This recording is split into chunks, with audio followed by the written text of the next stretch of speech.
मुंबईच्या पवईत 17 चिमुरड्यांना ओलीस ठेवणाऱ्या माथेफिरूमुळे खळबळ। माथेफिरू रोहित आर्यचा पोलिसांच्या एन्काउंटरमध्ये मृत्यू।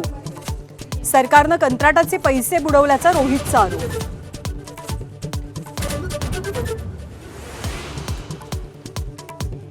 छत्रपती शिवाजी महाराजांच्या गडांवरती नमो सेंटर उभी केल्यास फोडून टाकू। राज ठाकरेंचा थेट सरकारला इशारा। तर मुख्यमंत्री पदासाठी किती लाचारी पत्करणार, एकनाथ शिंदेंवर राज ठाकरेंची पहिल्यांदाच बोचरी टीका। मतदार याद्यांमध्ये सुधारणा होईपर्यंत निवडणुका न घेण्याची विरोधकांची आग्रही मागणी।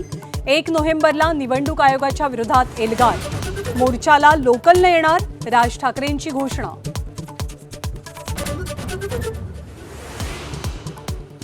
फलटणच्या डॉक्टर आत्महत्या प्रकरणी महिला आयोगाच्या अध्यक्षा रुपाली चाकणकरांनी केलेल्या वक्तव्याशी असहमत। अजित पवारांकडून जाहीर नाराजी व्यक्त। चाकणकरांचं पद धोक्यात आल्याची चर्चा। शेतकऱ्यांच्या कर्जमाफीसाठी सरकारला धारेवर धरणाऱ्या बच्चू कडूंची थोड्याच वेळात मुख्यमंत्र्यांसोबत चर्चा। कुणीही आडमुठी भूमिका घेऊ नये, मुख्यमंत्र्यांचं आवाहन।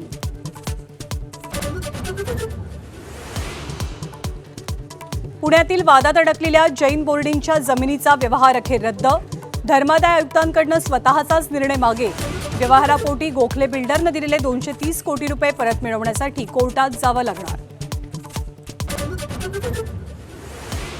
पुणे आणि रायगडला जोडणाऱ्या ताम्हिणी घाटातील दुर्दैवी घटनेत महिलेचा मृत्यू। आलिशान गाडीच्या सनरूफवरती दरड कोसळून महिलेचा अंत।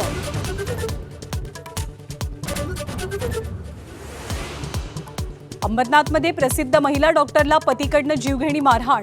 क्षुल्लक कारणावरून डोक्यात खलबत्ता घातला। महिलेवर उपचार सुरू, पतीला अटक करण्याची मागणी।